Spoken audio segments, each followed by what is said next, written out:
You are watching a master at work. Oh my goodness. Yes, yes, y'all. Once again, and it don't stop like we never left. We are back on another Sunday. I like this. I like consistently filming on Sundays, you know? It really adds to the aesthetic, you know?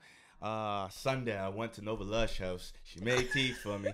That's the vibe. That's how I feel right now. You know, I don't usually have people out here and drink tea. You know, sometimes I have people come on. They want to drink. They want to smoke beforehand and everything like that. So no, I we sip it on tea. Yeah, we sip it on tea. I'm on my get out vibes tonight. You know, no. This is for the culture. No, none of that.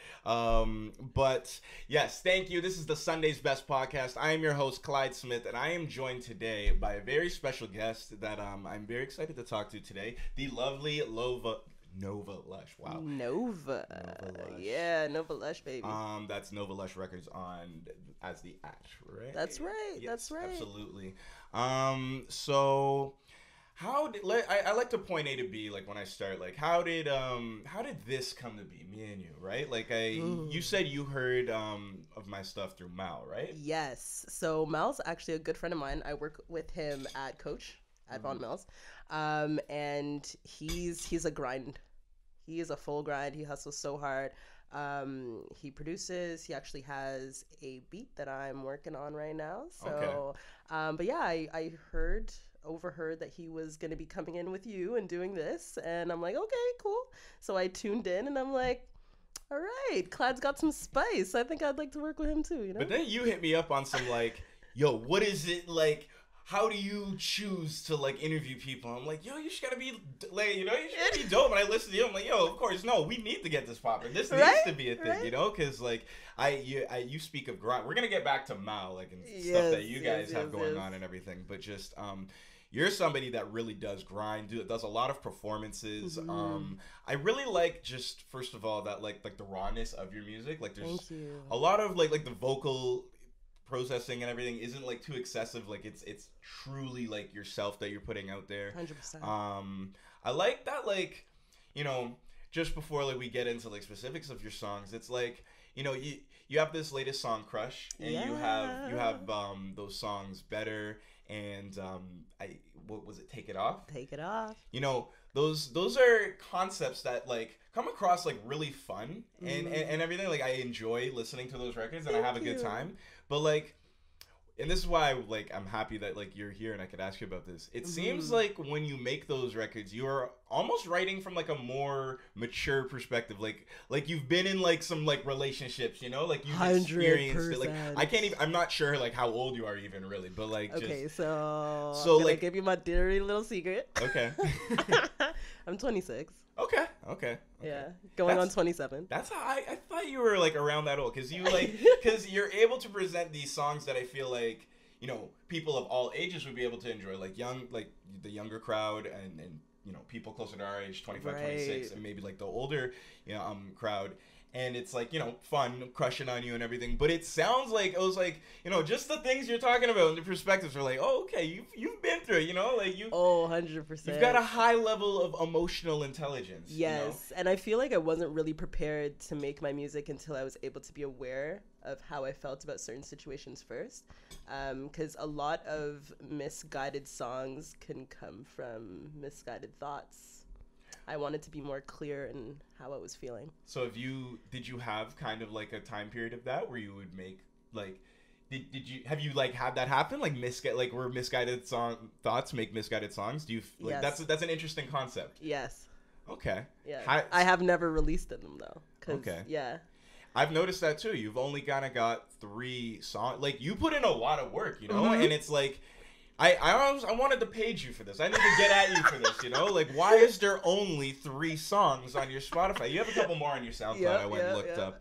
And that kind of, like, leads me to the question, too, like, what is it that's going to kind of, like, come from this? Is there going to be a full project? Is there an EP, maybe an LP? Yep, so the EP's in the running right now. Yeah. It's funny because it's done. It's just, I'm just waiting to promote this properly. You've got to build an agenda for yourself as an artist. Absolutely. So for next year, I want to have my own first showcase that I would be producing exclusively on my own. It would be all of my investments. So I want to make sure that my music is properly promoted throughout that process before the show starts, so that I can have a good audience finally come out to see just me. That's amazing, and like I'm happy you brought that up, because I'd like you to kind of speak to that more, because it's a concept that I'm actually just very big on too, especially as Black people. You know, I think it's very, very important to have, you know, self-ownership and 100%. you know, having a brand, because you know, you're not just Nova Lush, you were Nova Lush Records as well, right? So I want to kind of have you speak to that. Like, what is it that kind of motivates you? Because some people are really comfortable, and like, I'm not trying to speak down to, like, you know, people that are okay with like having a job or having a boss. Right. You know, I sound like Dame Dash, you know, like, you know, you ain't real if you don't, you know, put up your own money or whatever. So true. You know, but it's like, I'd like to get, like, what motivates you to kind of have that perspective on things, and like kind of own your own stuff, have your own record label. You said you don't want to be signed to anybody. Like, that's what you told me when you walked in here. So where does that come from? A lot of that comes from seeing artists before me make those mistakes. I've seen, I've watched a lot of documentaries on other artists. Let's pull out an example. TLC. Okay. They've been on multiple award shows saying that they haven't been able to get their money, and they're not being paid the way that they should be. They have multiple managers that have done them wrong, and they haven't been able to get their cut. That's so a horror story. Learning, TLC. oh, trust me. So goodness. you gotta like learn from older artists' mistakes and kind of build with that. Everyone like Russ. Yes. You know, Mac Miller before he passed. You know, just a lot of artists who realize like, hey, I'm supposed to get my full cut here. Being I am the creator. Exactly. That's awesome, because, well, it's refreshing to hear, because a lot of artists, I feel, and I think it's the reason a lot of people start, you talked about misguided songs and stuff, you know, like other people, right? I think a lot of people become artists because they feel like it's easy, you know? Yeah. And it's like a way to make money that you can just kind of do whatever it is that you deem yourself. Exactly. And you know, they may not have like an inclination like towards music, but like, you know, I think in this day and age, you know, we got to kind of, as Black people, again, I kind of hate to go back. Put that again. We gotta cut out like this kind of middleman and own our own shit and have our own infrastructure. 100%. And I think artists like, you know, Russ and like that, like they're great examples of just, you know, kind of not having to work for the machine and the man. You know? And it's just amazing to hear like that. Like, you know, not every artist is. Every artist wants a record deal. That used to be like the formula, right? Exactly. Everyone wants to be signed. Everyone wants a record deal. To be honest, if there was anyone that was ever going to approach me in that light, I might sign a distribution deal, just because it's just a way of getting your music to go further. Yeah. Okay. But in terms of the creative control, that's going to be all me until the end. Okay, so I do have a lot of artists that do watch this, and I think you're somebody that they can kind of like. I'm not trying to ask you to like spill too much of the of the game and everything like that, but it's like I really do think it's artist responsibilities, and it's like you're being lazy if you don't like. And it's like you just said, you know, maybe I'd sign like a distribution deal. And so did you like go to school to like have like this like knowledge and stuff? Did you research, like, how do you, because I really do think it's up to the artist to have this information, you know? So like, what did you do to kind of put yourself on game to these things? Other, like you said you would watch kind of other mistakes that other artists would make, but like, did you Google things? Like, did you like? You know what? It's because of the people that I'm able to be around right now. Okay. Like, I have a few people who you could call the OSOT crew. Well, they're not crew. They're not a crew, but they're OSOT. Okay. They represent the other side of Toronto. So it's these group of artists, videographers, hosts, stylists, just these group of people who are just really hungry and kind of have that same goal, wanting to be independent, wanting to have full ownership of, you know, what they're responsible for, what they want to put out to the world. And there's this one guy in particular, Romeo Wilson. I have a song with him. That's the track Better. Yes. Great song. So he's kind of like a little bit of a mentor, I could say. Like, he's like the little Mr. Miyagi. He's taught me a lot in terms of how to be independent and kind of how to go that route. That's amazing. And he's someone that I look at and I'm like, you're not making those mistakes that other artists are making, you know? Like, he literally goes door to door to drop off tickets. That's wild. Like, he's... You gotta respect that grind. Like, it's a crazy grind, and, like, he's down to do it. He actually messages people, like, hey, you know, would you be down to come out to my show? Like, you have to be that type of artist if you want to move your things forward. So many artists are like, oh, well, you know, I'll put up a post and just hope that people come or hope that people see it. And that's not the case. It's That's lazy. Considering the algorithm of any type of social media, you putting out 1 or 2 posts even throughout the week is not doing anything. You actually have to direct message these people.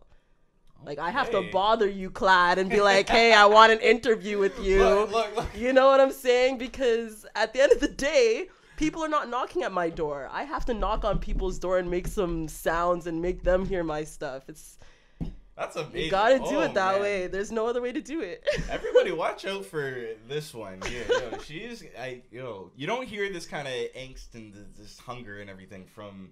I don't know. Sometimes you hear rappers pretend and like they'll on camera, but like no. Thank you for providing your insight on that. I feel like that everything you just said, that insight is something a lot of artists need. Like that especially in the beginning. Oh yeah, of course. So latest song that just dropped, Crush, right? Yeah, that's my baby. That's the first song that I've fully felt like it was me. Like it really hit home. More personal experience. The other two, not like, well, Better had a little bit of personal experience as well, but Take It Off was definitely more of that pop track just to kind of like get myself like into the more upbeat type of sounds. But those 2 songs are a lot more fun. Yes. Like they're a lot more, like I said, maybe like easier for like a younger audience. And then I feel that's why I like this song. I'm like, okay, this is for the grown folk. This is for the grown folk. Yes, this is the contemporary R&B. Like this is which is like so amazing. I think it's been such a great year for R&B too. Oh yes, 100%. We got Summer Walkers and Aries and Nova Lush is out here giving us the vibes. Yes. So I just before I still wanted to have a couple things I wanted to touch on with your music. Yeah. So Nova Lush Records, are you looking to sign other acts? Okay, so I personally just want to I just want to build myself up first. I want to be able to say that people can look up to me in this, right? And I'm not saying that people don't look up to me now. I've had artists come up to me and like ask me questions on advice on like even performing in terms of like anxiety. I've had people come up to me saying, do you write all of your own music? Do you have help? How do you feel about working and collaborating with other artists so early? Because some people, they're just like, nah, I'm only doing my own music from the start until things develop. Not everybody wants to work with people. Not everyone wants to work with people. But I essentially want to be able to get to that point where I'm able to develop other artists, but I do need to develop myself first. Okay. Yeah. I like that. So you feel like it's something like after like a development, because I think there's no question that like you're gonna like make serious waves with like just the perspectives and everything you have and like the hunger and the voice. But thank you. Is that something you kind of see like for Seattle? Oh yeah, because like you kind of have like I get this sort of own the world vibe from you. Yes. Like, you want to take it over. I want to take it over. Isn't that something you could maybe foresee, like where you're breaking other acts and you're finding other talent? Okay. Yes, and definitely getting them to the point where they feel comfortable working with other people, trusting other people, because some people get managers way too early on in the game. Talk about that. Ooh, I had a gentleman. Okay, so 2 experiences. Okay. I had a gentleman come to me saying, I'll give you a contract. You're signed to me for about 3 years. Sorry. My name was Soleil at that point. Okay. So I started off with Soleil, created this one song, was signed to him, but he wasn't giving me any advice. He just kind of wanted me to do everything myself. And then I'm like, why am I doing everything myself if I have you? Yeah. You're supposed to be, my A&R. You're supposed to be, my publicist. You're supposed to be this person that's supposed to take me on the right path. and you kind of left me to just kind of sit there and figure this out on my own. And it's like, okay, well then I'm job. just gonna do that anyway. So I was like, you know what, let me break off of Soleil, since I signed a contract with Soleil, and then I became Lush. Wow, so that's part of the reason for the rebrand, is that right, you had this person that like literally had my name, owned like you like your name, and that's wow. Yeah, that's so a situation. Yeah, it is. So, that you got yourself out of. That I got myself. Well, there's only one way to get out. Either you change your name, or you have a discussion with them and say, like, you know, like, let's break what we have going on. Good so. for that. Takes a lot to change your name, change and to my rebrand name. and do all of that. Yeah. This is I think it speaks to the artistry and the type of artist you are. That, like, you know, it's not just a name. It's not just to get clout or become famous or something like that. It's about, you know, the art and creating 100%. And expressing yourself. So, and it doesn't matter what moniker or like what name you put it under or something like that. So that's right. I didn't know any, like, we didn't talk about that. I know. So thank you for speaking on that. But I do think that's a mistake. A lot of artists, I noticed in Toronto especially, people just be getting managers when they have a couple songs out, and they don't. It doesn't seem to benefit them really. No, you kind of. I'll talk about the second example. Okay. So a girlfriend of mine, her name's Mela. She's awesome. She's a fantastic singer. Shout out to Mela. She was approached by a completely illegal deal. Okay. So you can't have anyone come to you with any more than, I think it's 20%. Yeah. 25. So 25 is the max. max. This guy came to her with a 40%.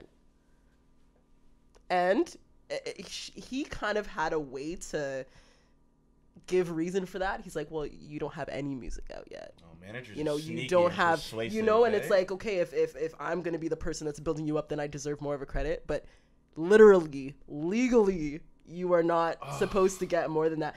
And thank goodness she didn't work with him. Thank goodness, like, people like myself or people who are a little bit more experienced were able to tell her, like, hey, like, that's not what you should be doing right now. That makes me want to vomit, that there are people out there, that there are managers that are trying to finesse a 40%. Like, do you make 40%? The beats and sing half the songs? Thank you. Oh my god, that is... Like, even, like, you said the max is what, 25? Like, 25. That's a lot, in Canada, too. yes. Yeah. In the States, it's probably a little less. Yeah. Okay. Interesting. Yeah. Artists, don't get you'll know when you need a manager. You know when you will need a manager. It's literally when people come calling. Yes. Honestly. When you have so much that you can't make. I think it goes without saying. Exactly. You know? So, exactly. I think, wow. Okay. Thank you for exploring that.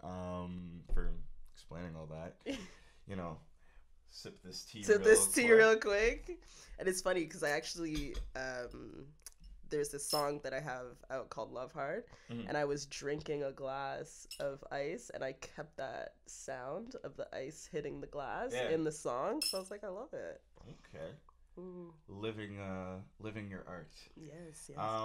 So this is a Sunday, you know. Yes. It's November 3rd, I believe. The first Sunday. The first Sunday of November. Yeah. The first Sunday of Scorpio season. That's right. I know a few Scorpios. Yeah, you're talking to a Scorpio, you know. Oh, okay. I didn't know. Birthday in a few weeks, right, but okay, you know, okay. And I think it's so fitting, you know, just to have you on the show too. You know, it's Scorpio season. It's cuffing season. And I just, you know, the R&B this year has been really good. You know? Yes. I feel like I have a lot of music to kind of keep me through, like, this spirit and everything like that. You know? Good. How do you feel about sort of like the R&B that's come out this year? Okay, I am completely obsessed with Black. Okay, me too. Like, oh man, he's absolutely amazing. obsessed with him. I think he's another reason why I'm kind of pushing towards being true to myself when it comes to making music, because he's been so authentic with his. Yes. Did you So see? he's one of my favorites. He yeah. recently was on. I'm not sure if you're familiar with The Cave with Kenny Beats, where this producer, he gets artists to come in and they kind of make a song on spot. And he had Black on recently, and I haven't watched the full episode. I'm like, actually, it's something I got to get to. But Right. Black says on it that he hasn't written anything down since 2010. Yeah. Which I thought I didn't know he was that kind of an artist, which is Oh my gosh. crazy. Yeah. You know, for the amount of like just intricacies and like effort that he like. I don't know. Black's one of those people, you know, that takes his time. just very influential. Yeah. And yeah, definitely. We were also like before we get off like just the label talk and everything. I just wanted to, because you say you didn't want to be signed, right? And Right. we started talking about Mao, and this Yes. is kind of how this came to be, right? Yeah. And you were speaking to me earlier before like things started rolling about how you guys were working on a song together Yes. that may have ended up for like a higher profile artist, like Exactly. an artist that's signed to a major label. Right. So, you know, I think that's like an interesting concept, and how things like that come. I think a lot of our favorite songs come to be that way. That's and right. I'd like to get just kind of your insight and perspective on like the point A to B on that. Like, how does that happen? Like, does Mal come to you with a song? Do you guys work on something and then he kind of shops it around? Because Right, some people may 'cause not be familiar. A lot of everyone has different ways of shopping their beats. Mm-hmm. And then there's also artists that literally sit down with their producer and literally make it from scratch. Okay. I'm that not you? at that point Okay. where I can sit down with a producer yet, just because I honestly don't have the time. Yeah. Like, working a full-time job and this full artist career, Well, it's the a toll. full entrepreneur like part of it, Yeah. that you take on yourself, Right, exactly. So like right now, I just shop around for beats, whether I know the person, whether I go through BeatStars or what have you. And normally you have like these leases, or you would have a Exclusive 10 rights, or exclusive rights, or like a 10-year contract. And like, those could always be iffy, right? Because with the 10-year contract, anyone could have that beat. Yep. Right, and work on that and profit off of that. With a lease, same deal, but then you have to release, and it gets kind of complicated. So Producers are sneaky when they do that sometimes. You know, it's hard. Some of them know exactly what they're doing when they do It's that. very hard. So when it comes to like knowing the person, I feel like it's so much better. Like, me and Mal, like, yes, I shopped, but I didn't sit down with him to make it. But I did shop with, like, throughout his beats, throughout his crates. I found this one that I absolutely loved, and then I worked on it. It's a great song. I love it. And then I played it actually for a girlfriend of mine named Zara. Okay. And then she knows, like, her cousin is affiliated with some people who were interested in pitching it towards some people that worked with Def Jam, like Anders and The Weeknd and so forth. Wow. Now, in terms of Big how people. I feel about my How do song you going into the feel, hands Nova? of the higher ups and the people that already are able to eat off of the music, I know, right? Sip that. Tell me more. Okay, I'm just at a point where I really just want to develop my sound and my music. Yes. And I feel like when there is a song that I've worked hard on, I feel like I should get the credits towards that. Not saying that having songwriting credits towards someone is lesser than, because there's a lot of people that songwrite for other people, like Neo, some Dream, exactly, like some really like talented people and Some of the people greatest that are artists, up there. yeah. But I don't want to wait that long. I want to be the face of my art. I want to be, I want my words to come through my mouth. As right now, maybe later on in the game I might want to dabble. Sometimes that is how it happens, right? Like later on, like people don't always get their flowers when they deserve them. Some people like they write all these hit songs and nobody knows they write these hit songs, and then it's like then they come out like a Kanye kind of example, where he made all these hits for Jay, and then it was like, nah, he can't really do it himself, and then it's like, that process is almost what created that artist, right? That exactly. beast. Exactly. Now things are a little. Anyways, that's a different tangent. That's But just in terms of kind of knowing, like, hey, there are eyes on me and there are eyes on my music, and it's a compliment. All I could say is that it's a compliment. Must be scary though, knowing it is that scary. like, fuck, if I do make the right song and don't, capitalize off it on somebody else will try and do it because they know now. They know that this is what I'm coming with. That's gotta be. Ooh. Yeah, it's never. But then it's the game, and then it's also like there's always going to be another song that I'm gonna love. Make more heat. It's right now. It's just that's the one song again. Because Crush, that's how. Like when I was making Crush, I was like, oh my gosh, this is my heart and soul. Yeah. But then I made this song, and I'm like, no, this song's it. So there's always gonna be another song. So true artist. If it happens to be that it goes through and that someone higher up ends up taking it and I can get songwriter credits, damn. I mean, thanks for the money. But I just still I'm gonna keep up the grind regardless. I'm just still not 100% with it or 100% against it. Okay. I'm very still on the fence with that one. Okay. Yeah. Thank you for your insight on that. I could imagine how conflicting something like that would be. Yeah. Especially when you're like, some people are not as, artist and like self-oriented, they're kind of more for the bag and they're, which is fine. And you create great art and you're still putting yourself into things, but it's like, no, I'd rather, do this. And so it's like, I feel like they just don't make them like this. No, there's so many people that are just, trying to get the bag and trying to get the biggest song, the biggest credit, the biggest cosign, the biggest shout out and stuff. So, please don't ever stop being you because that is, I think, something that is one of the many things that makes you unique as an artist. Now, just talking about all this, right? Like you make all these songs, right? You write all these songs. There's, like I said, there's unfortunately only 3 of them out that you can just go and readily listen to, right? But you said you got some in the stash. That's you're trying to. So do you test something? And like I said on your IG, you have a lot of performance clips and stuff like that. Right. You're a very very great performer. Thank you. I think a lot of the things that you do on your records translates live. Thank you. But do you test out these songs live before, like, you push? 100%. I find that most of the music that's out is because I've gotten the good feedback from when I'm performing. So it's something you've beaten to death, like, live before? And it's 100%. Like, okay, I know for sure that this works. Yes, I know that it works for me. I know it works for my voice. I know it works for my audience.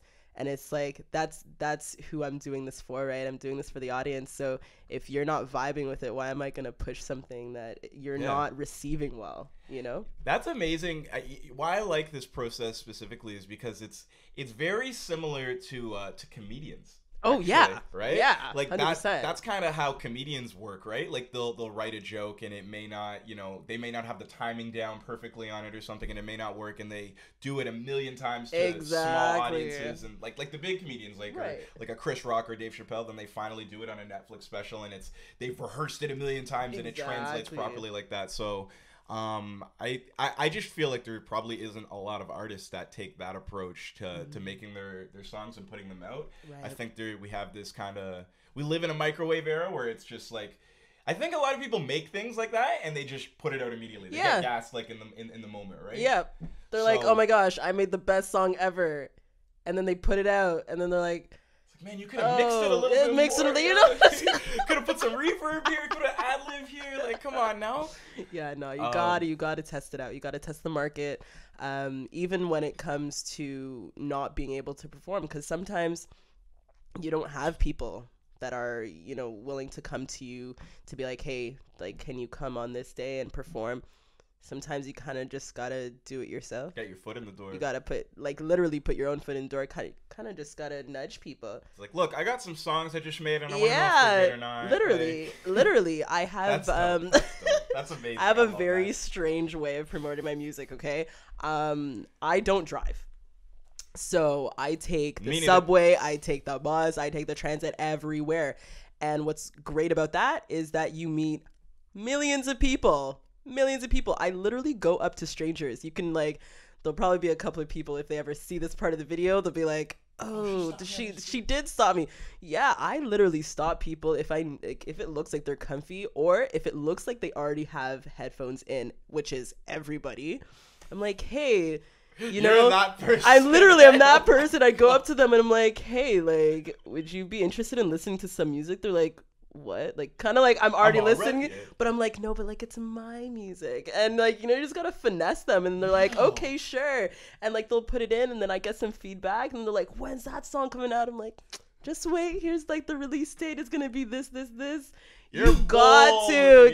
I don't care. I'm not scared, eh? I love that. I am not scared. I gotta tell you, I do not know how I would react if that happened to me. That has gotta be one of my least favorite things when somebody approaches me when I have headphones in. But it's like, you know, if somebody approached me and said, yo, can you like listen to my? I actually like. I feel like that would be so unique. Like I'd have to. Like, you have to. What a great idea. You're not gonna say no. You might catch a. You know what? I've gotten. Face at the beginning. I've gotten the what type of music first. Okay. Yeah. Which is awesome because what am I getting myself into? So I've gotten the whole like, oh, well, you know, if it's a bad song, like, I hope you don't take it, like, the wrong way. Yeah. And I'm like, you know what? I'd rather you give me the most criticism. Yeah. Like, that's what I want. I don't want to hear that I'm good. I want to hear where I can fix, you know? And oh my gosh, why am I not talking about this? I've met one of my producers on the subway that way. Like, literally to my music. And he's like, he's like, how did you know I was a producer? And I'm like, I don't, like, vibes. Literally vibes. I'm like, just wanted you to listen. Yeah, and then literally that night he sent me over Crate. Yo, I don't know. You're like they gotta watch out for you. The government's gotta do something. I'm hungry. Yeah, but like, man, that's gonna take you so far. Like that is wow. I'm getting this interview before. Oh you. That's a tactic and a half. That is. I don't know if that's a tactic. That is authenticity. That is true artistry. That is everything that I think makes like wow. So the TTC could also be your stage. Wow. That's amazing. He's like, I can't. If someone came up to me, that's what I keep thinking about in my head. If someone came up to me, how angry I would be. First of all, but Clyde, you gotta have an open mind do things. But the thing is, though, a different way. You ask me to do that, and you play, and it's Crush. I think I'd be like, okay. Right? All right. Thank you. But there were songs that I've tested out and got a bad response. And I'm like, okay. But then that's kind of like how you did you take that like criticism and like move forward with it, or was it like because not everybody's opinion is. Not everybody's opinion matters, but you know when it's like. Because you know when you're on the fence, or you're on the fence about a song, and that's why you have to be able to test it out because you're on the fence about it. If you were so sure about it, you just put it out. But one thing about me is that I'm never sure about any of my songs. Okay. So I do have to test the market, and normally it's like. That's a great way. Okay, anything like a 7 out of 10, like in terms of people, in terms of liking it, I'll be like okay. But like like Crush, 10 out of 10. Better has always been 10 out of 10. Take It Off, however. I've gotten some like was not. Was that the track with Romeo? No, so the track with Romeo was better. Okay. Yeah, and that was a 10 out of 10. But Take It Off, yeah. Interesting. Yeah. Okay, you've got some methods then to find out if you got multiple different ways that you find out if you're 100%. You get up on that stage, you get on that subway, Yep. and you figure. That's amazing. Artists, take note. Before we I didn't think that this conversation about performing would lead us to the way that you kind of test things and prep songs. That's an amazing process. Thank you for shedding your insight on it. Just real quick on performing though. Yeah. Because we were talking about sort of the R&B that's been dropping this year. A lot of great artists. A lot of great music that's come in this sort of sector of the culture. Right. One of my favorite artists who actually had one of my favorite albums that came out this year, Over It with Summer Walker. Yes. I think she put out an amazing body of work. 100%. She's on tour right now, actually. You know, seeing. Claiming to be the last. I'm just saying, you know, it's Scorpio season, you know, and, you know, she's that rebel, you know, whose daughter I may have to take, you know, to see Summer Walker preceded by a nice seafood dinner. Who knows? Who knows? Who but, knows? You know, she got out of a relationship, you know, we're just, anyway.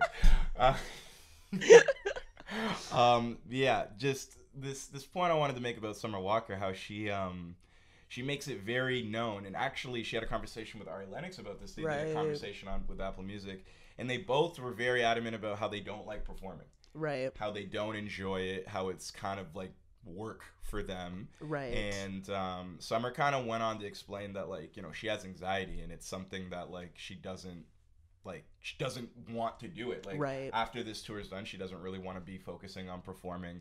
I think she was like kind of like touching on a lot of things that, like, you know, had been affecting her emotionally, just being a big high profile artist and embodying this big persona, like, you know, like, because I think a lot of the themes and a lot of the things that she presents on her album are very bold, you know? Exactly. So I could on one hand only imagine how difficult something like that is to be all the time and embody it every night in a different city and entertain a crowd of people, right? Like, that's something that is so mind-boggling for me to wrap my head around.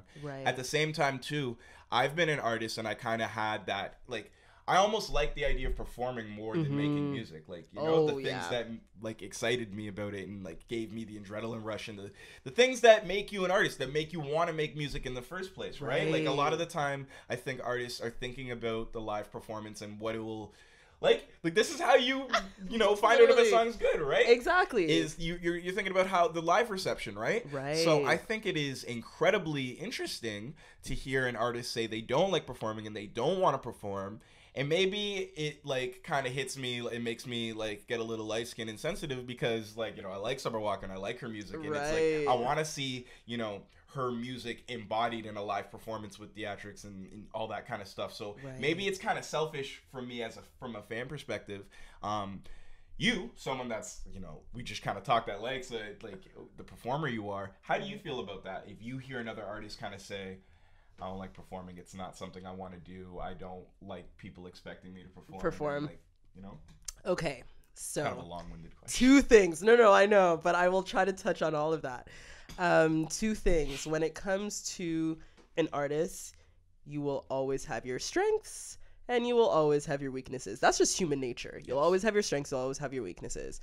For some people, it's performing. For some people, it's songwriting. For some people, it could be the process of not having the right ear to listen to the right beats. So they end up putting some amazing music on horrible beats. Nas and Eminem. Anyways, R&B edition. R&B. So when it does come, Eminem too. So anyways, let's keep going. So, like, you know, there's always a little bit of a weakness, but it's about whether you're willing to tweak that weakness to make yourself a full rounded artist. There's people like Michael Jackson who have the full package, right? If you want to be on that level of, I'm here, this is my name, you can see me, you can look up to me as an artist. You can do it all. You can do it all. You can perform, you can dance, and all that too. Some people don't want to take dance lessons, or they don't want to just do much to help the stage life. And you got to be that if you want to be the full package. So you can be an artist but not be the full package. So do you think that's kind of the perspective she should have then? Because that's kind of the thing I thought about too. Is like, you don't like performing, but you'll go on tour and you'll collect like 20 million from tour. Like, you'll do that. Right. So, you know, there's that, like, part of it that's like, yeah. Like, for me, I think that, okay, I feel like I'm in my element when I'm on stage. Like, when I'm on stage, I don't want to leave the stage. Sometimes I go up there and I'm like, do you want an encore? Because I'm willing to do it. You know what I'm saying? Like, it's a part of me. Like, I love it. I love dancing. When I was younger, I used to do acro, jazz, and ballet. And I just loved being on stage. I also played the violin, and I was a part of my choir. I played the steel pan as well. This is all making sense now. Like, it was always This is all pushed making for sense. me to be like, I'm here. Watch me. Look what I have to offer. The behind the scenes and what I was going through on in my life is where the poetry and the music, in terms of my own songwriting, came in. But I've always loved the stage. So it kind of has to be a part of you in terms of being a full package. Okay. So then, all right. So then we shouldn't really look at Summer as like a full package artist. That's Look at her as a songstress, that's as a vocalist. Exactly. But that's kind of what she says too. Like, yo, I'm gonna give you the music and that's it. Right. And if you're comfortable with that, I mean, that's fine. But there's always going to be levels, right? I'm greedy. As a fan, I'm selfish. No, I want visuals. I want a tour. I want theatrics. I want dancers. Right? I want the whole thing. I want, I think it's fans a are little selfish too, right? Well, fans are selfish, and then the artist could also be a tiny bit selfish. I mean, it's like, being an artist. Are you gonna really hold back because? Like I can't hold back. I'm like, you came here, you paid money to come and see me. I have to give you everything. I have to give it my all. Interesting. Yeah, I honestly, I'm so on your side with it. That's why it's like I want to hear from a performer's perspective. Right. Right? Like, isn't it like performing your shit? Like, isn't it's so synonymous, like with making music and performing it, right? Exactly. I don't know. I found that to be a very interesting take. It is. But shout out to Summer Walker. I still wanna. And you know what? And again, like there are other artists again who have come up to me and asked me like, how could I be the way that I am on stage? I get nervous before I get on stage. But it's when I am there. Kobe still said he would get nervous before every game up until his retirement. So exactly. That makes sense. But it's whether you're willing to take that advice and work with it. It's whether you're willing to go over those hurdles of anxiety and depression and that just any type of fear. You just don't you want to just stab it in the back? Man, being an you just described being an artist. Yeah, literally. The struggles y'all go through just to be able to express yourselves. Right. And everything is, I don't know. What Kanye compared it to being like a soldier once. Yes. Going on stage, you're risking your life. Yeah. Which can be a little dramatic, but I kind of understand what he means by that.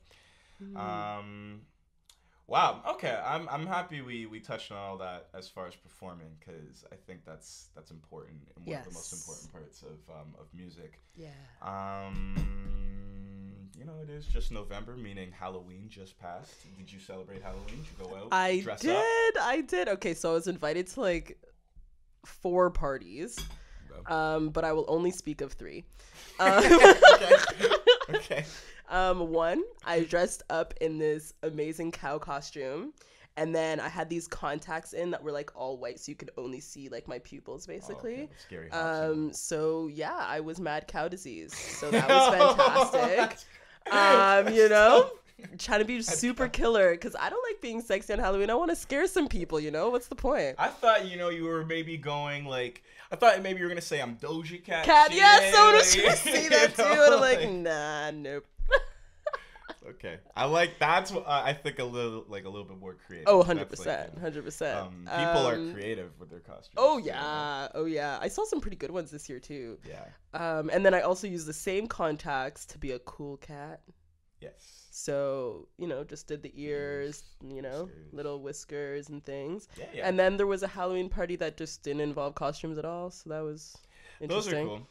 I think it's funny when it's like, because Halloween was on Thursday. Yeah. It's just funny when it's like the 1st, 2nd, and 3rd, and then it's Thursday, Friday, Saturday. Yes. You see people out partying still in their costumes, and it's like, yo, fam, like it's November. It's over, bruh. It's over. Get over it. You should have got your Chris Brown costume in while you had the chance, man. Indigo. But whatever. It's crazy because, literally, that's because it's November 3rd? Yeah. So it was 2 days ago. Yeah. That it was the 1st, obviously, yeah, too. So the 1st of November, people were already starting to shop for Christmas. That's another thing too, man. It's funny. Americans are starting to skip over Thanksgiving and go straight to Christmas from Halloween. It's no joke. Like, I'm already seeing, because even before Halloween, I think it was October 27th, there was, like, a little kiosk outside of my store to, like, do, like, custom-made ornaments to put, like, people's names on it. So early. And I was like, this is nuts, man. But you know what? No one wants to be in the rush anymore. There's something weird about like the fall where it's like, you know, Scorpio season, cuffing season, all these different things. Every sport league is going on at the same time. Right, like there's basketball, football, Clippers, baseball. Oh my god. Oh, it makes me so okay. So sick you to see keep number 2 get buckets like thank that. you. Oh my god. But you keep on talking about cuffing season. Yes. Are you a Scorpio that wants to be cuffed? This season, no. This season, I'm good. Look, we finished, you know, got out of something. I think it's just, in all seriousness, yeah, I think it's just better, you know, I take some time, focus on me. Yes. You know, because cuffing season is almost a scam too, you know? It is. You work retail, I'm sure you know. The leaves start changing colors and stuff like that. The Christmas jingles start playing. You get suckered into paying for, you know, Christmas gifts and everything like that. And then maybe she's got a birthday in the early year. Mix. Oh, so that's me. So it's like yeah. I'm literally the week after Valentine's Day. So it's like wow. It would be fantastic to get Christmas gifts and birthday gifts, Valentine's Day gifts. But the thing is I'm not a materialistic person. I love experiences. Okay. Like, don't buy me anything. But if you come to be like, yo, walk on the beach. Hey, you got plane tickets to go to Barbados?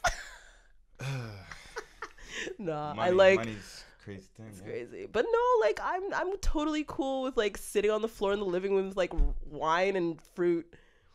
Man, that's amazing. You know, like I be hearing women saying things like, "Yo, I'd be offended if they asked me to go for coffee or something like that." Come on, like, don't you want to get to know the other person? I think that's what's like lacking. Nah, people would rather text all day, every day, and then have nothing to talk about. Literally. See each other in person. See, I know someone so well when I'm able to just pick up the phone and be like, hey, how's your week been? That's know good. That those vibes are so much better than those texts that are like, hey. And then those get lost in translation because I read the hey, but then didn't respond to it. And then days go by, and then you're like, wait, I didn't respond to that person. Yo, I am the perpetuator of the light skin stereotype that we don't respond quickly. Don't respond quickly enough. You know what though? I get that comment from everybody. They're like, "Oh, you're so light skinned." I'm like, why? Because I didn't respond to you right away. But I responded at the end of the day. Right? You know? We're here talking about this argument. I miss birthdays and stuff, and people don't. See, that's not good. I love celebrating other people. I like it too, but it's like, I will still celebrate. Like, if I miss it on the actual day, I'm still gonna give you a paragraph like the day after. That is so funny. Like, how do you feel about that? Like, will you really like get upset like if somebody misses your birthday by a day? By a day, no, but if a full-on week goes by and you're but yeah, you can't really after a week be like, hey, sorry, I missed your birthday. Yeah, you know what I'm saying? Like, you clearly didn't love me enough or didn't check your Facebook. Man, I'm so happy I was able to talk about cuffing season and missing somebody's birthday without getting messy. Anyways, let's get off these topics before anything happens. Holy shit. Oh, we didn't get to talk about your arm. What happened? My arm. This is great. This has never been documented before. We've never Let's talk about this. I don't know, like, anybody that like has seen me before or like knows me, has been around me, has definitely seen this. And it's funny, my roommate's sitting behind the camera right now and he's like, yo, honestly, I was scared to even ask you. I was scared to ask. And known the man for years. Like, what do you think of me? Like, what did you think this was from? Did you think I was in like a gang shootout at Jane and Finch or something? Like, Jesus Christ, you knew I grew up in Oakville. Like, what is you?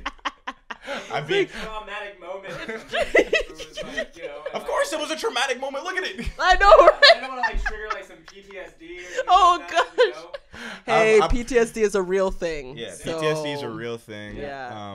I'm putting my roommate Yoav on blast right now, but I just came. So yeah, I have this one really big long surgery scar here, and then another one on my forearm, and then this other like big gash right here. So here's what happened. Okay. I was in grade 10. Okay. And I was on my way to a basketball tournament, and my mom was dating a guy that was a mechanic at the time. And he fixed cars, boats, and snowmobiles, all that kind of shit. And he needed me and my brother to help him load these 2 snowmobiles onto this carrying rack because they were big, and he needed 2 guys to help him. So, oh, wow. Okay. My mom brought us over on our way up to Niagara Falls, I think, the tournament. I didn't make it to the tournament. I didn't get there. So I get there, and my mom's boyfriend's just riding this snowmobile around on pavement with no snow. I'm not look, I'm light skinned, but I do not take part in this much of the Caucasian festivities and activities. Right? You know? I don't snowmobile. I like my warmth inside. Yeah. I like my warmth. I like anyways, I'm not gonna, but, so I see it, and I'm like, this is very interesting. I've never been on a snowmobile before. I definitely want to try this. This looks like fun, right? So I get on this snowmobile without a helmet or knowing how it works or anything like that. That'll start it. Give it a little bit of gas, and I go like really far, like it jerks like really far. And I'm right. like, okay, I want to see how fast this can go, you know? Like I'm gonna really like test this thing out. So I did that, and I just hit the gas, and I just take off. I found out later it was like a racer snowmobile. It was meant to like race and it was like illegally wired. You're like not even allowed to do it the way that. So it's like meant to go from 0 to 40 in like a second, right? So like I'm going really fast, very quickly, right? And I'm on the snowmobile, and I'm losing control. I don't know where the brake is. I hit a parked car, like I clip it, and I'm panicking at this point. Like, I don't know how to slow down. I don't, so I just see a dumpster getting closer and closer and closer and closer, right? And then like,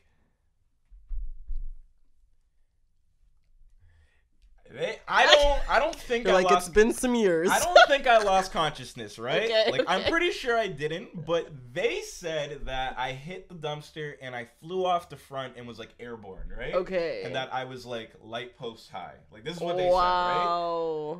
I don't remember that. I don't remember any of that, right? Okay. I just remember dumpster and then getting off the ground. Right. So I'm getting off the ground, right? I'm in shock. So I don't really know what's going on. I can't fathom too much. I can't process too much. I don't feel much. Right. My mom is hysterical. Like she's freaking out. She's crying. She's freaking out. My baby's this. You know, like she, you know. And my brother is like, you know, don't worry. Everything's gonna be okay. You know, just lie down. We got an ambulance coming. It's gonna be okay. And I'm like, I'm like, ambulance? You know, like, what? What do you mean? You know. So he's like, you know, you're going to be okay. Just lie down. You're going to be cool. Whatever you do, though, don't look at your arm. Oh, no. Right? So, when somebody says something like that to you, you look at your your arm. You look at your arm. So, I go and I look at my arm, and there's one bone that's sticking out that way, and one bone that's kind of going out that way. Have you ever seen like wood when it's like split kind of down the middle? Like they were kind of like that. Like they were split, you know? And you know, I'll never forget the image. Like so the bone was essentially coming out of this part. Yeah. Okay.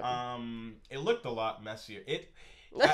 I don't know if anybody out there is like a fan of Mortal Kombat or played that growing up. If you know the character Baraka, he had the knives that comes out his forearm and stuff like that. I looked like that guy. I looked like I could stab somebody with my bone coming out of my forearm. My pinky was down here, like the way my wrist was just dangling, like. Oh my god! Yeah, like it was a crime scene. Like it was bad. So I could see why my mom was so upset at the time. Because I just looked like a crime. Like I was bleeding everywhere too, right? Like this is my arm, but like I remember I had a gash at the side of my leg that was like a hole essentially at the time. My fingers were skinned down to the bone on both my hands. Oh my gosh. it was fucking bad. Talk about a life-threatening But here's the thing, event. right? Here's the thing, right? Like, I hit that dumpster, and I either, if I went to the right, I would have hit a guardrail that was like around the same area that my neck was at, and it was a little bit farther down, so I would have been going faster by the time I hit that guardrail. To the left was a brick wall, and to the left of the brick wall was an opening to 4 lanes of rush hour traffic. Yeah, right? okay. So, It looked like you chose the best option. Any of the other options, we may not be doing a podcast right now. Right. And it's like, even if I did hit the dumpster, maybe I hit it at a different angle. Maybe I land differently and I'm in a wheelchair or something. Or my voice is different. Maybe I wake up with a Spanish accent or something. You know, like there could have been so many different ways that situation could have played because out. I feel like where I've never really spoken, like talked this situation out on the podcast. Oh my gosh. But, funny enough, it happened in March, and I was playing basketball in October. So my recovery process was pretty quick. Yeah, I was blessed. I was very lucky to kind of have, just a really good surgeon. I did like 3 surgeries in a week. Wow. It was something else. I put my family through some serious stress. It was lit for me. Like I got Percocets. I was getting taken care of. I got Percocets in 3 weeks off of school. Like, yo, it was vacation, but like, yo, I never want to put my mom and my brother or my dad through something that. like that. Yeah, Like, holy. See, I've never broken a bone in my body. Good. I've fractured my pinky playing basketball, so that is a lie.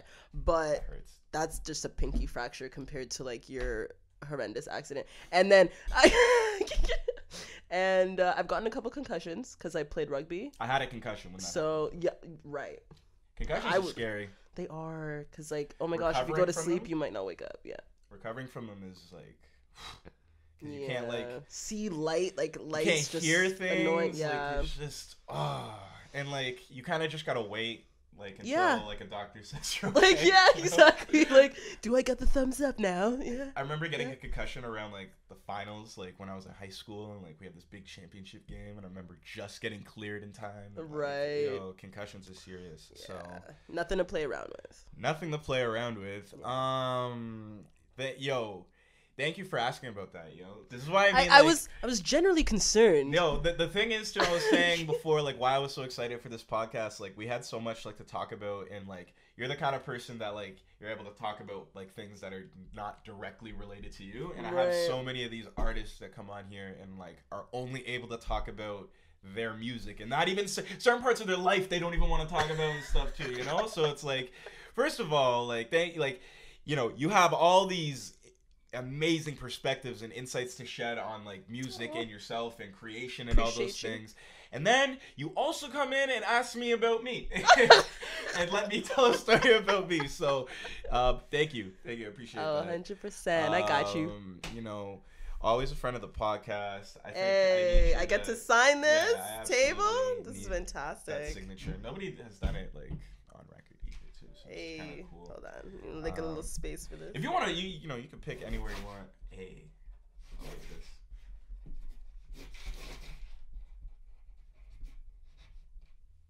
And maybe some hugs and kisses because I'm kind of cute, you know?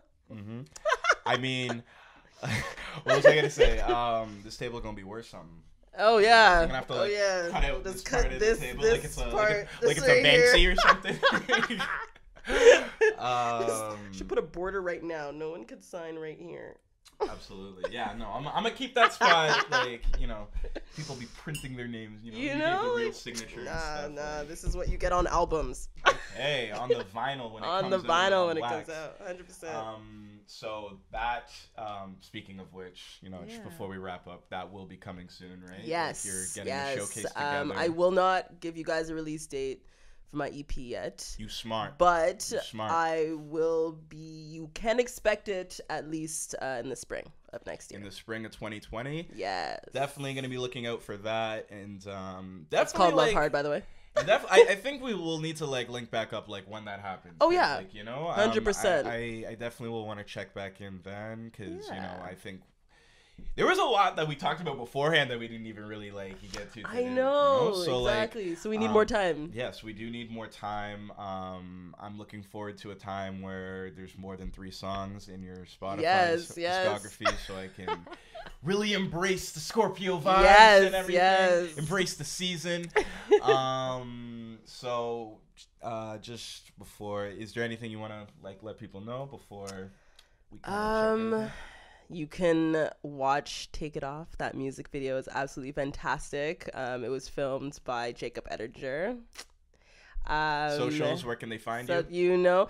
You can find me on IG at Nova Lush Records. Yeah. And any other platform is just going to be Nova Lush. And then I just released Crush, which is my favorite song right now. Until you hear the next favorite song. Go save it. Go before you go to bed. You know, put it on repeat. That's and then, it. You know, turn the volume It down. is a Sunday vibe, so I had to make Exactly. sure. Absolutely. Yes. Video. Oh my gosh, I Crush? totally forgot about that. Oh, So we I need have. to know what's going on with that?